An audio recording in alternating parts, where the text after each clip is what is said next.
Elizabeth Broderick, let's call her Betty, born in 1947, was a smart, vivacious woman from a large Catholic family in New York. In 1965, she met Daniel Broderick, let's call him Dan, a medical student from Pittsburgh, at a college party. They married in 1969 in a grand ceremony.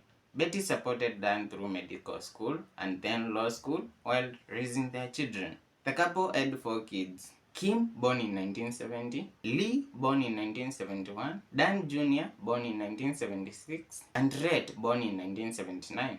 They moved to San Diego, where Dan built a highly successful medical malpractice law practice. By the early 1980s, the Brodericks lived a lavish lifestyle in La Jolla, with Betty as the quintessential socialite wife and mother.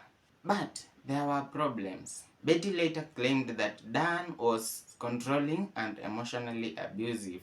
The marriage deteriorated further when in 1982-1983, Dan hired Linda Kolkena, a young, attractive former flight attendant who was then in her early 20s, as his legal assistant. Betty suspected an affair almost immediately, but Dan denied it for years.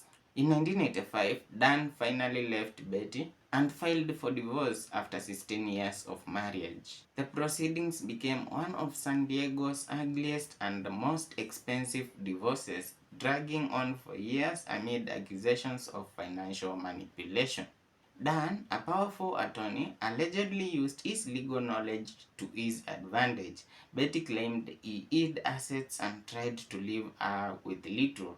Betty's behavior escalated. She vandalized Dan's home, left obscene messages on his answering machine, and once drove her car into his front door. Dan obtained restraining orders against her. In 1989, the divorce finalized. Dan married Linda Kolkena, who was then 28, in April.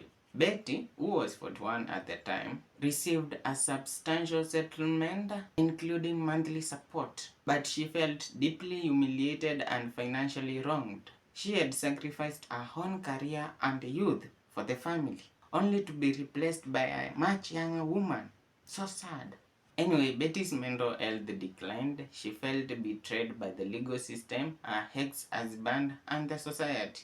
On the morning of November 5, 1989, just 2 days before Betty's 42nd birthday, Betty used a key she had taken from her daughter to enter Dan and Linda's upscale home in Marston Hills neighborhood of San Diego. At this time, Dan and Linda were asleep in their bedroom. Then Betty, armed with a .38 caliber Smith & Wesson revolver she had purchased earlier, quietly climbed the stairs and opened fire. She fired 5 shots. Linda was hit in the head and chest and died instantly.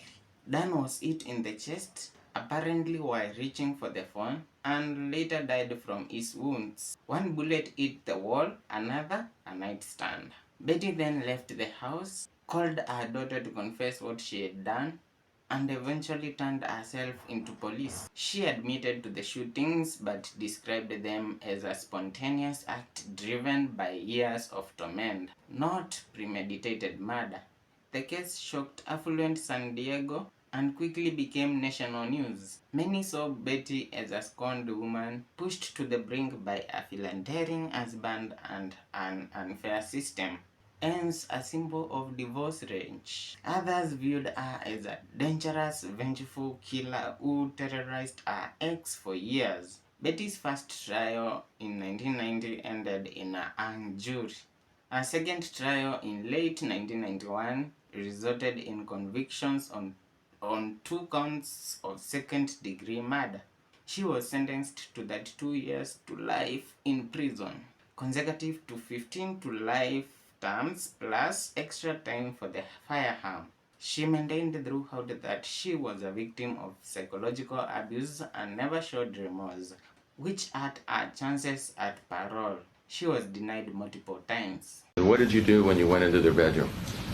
Well, the motion that I made, although I don't think it was a big motion, the movement that I made into their bedroom woke them up, and they moved, and somebody screamed, "Call the police," and I said, "No!" And I just fired the gun, and this big noise went off, and and got the hell out of there. But I wasn't even in that room. I mean, it just was an explosion. Just, I moved, they moved, the gun went off, and it was like, ah! And it was that fast. I want to go through this. I want to go at least as much as we can, step by step.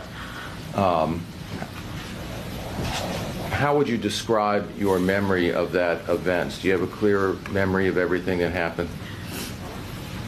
What I can tell you in words now is it seems like a slideshow where slides are missing. You know, I remember driving up to the front of the house. I remember the front of the house, but I don't remember if I went to the front door, and I don't remember going around. And then I know I was upstairs, and I remember opening the door to the bedroom. So I see myself doing that. But then I don't see anything else. And then I know I grabbed the phone, but I don't remember leaving the house or running down the stairs or anything.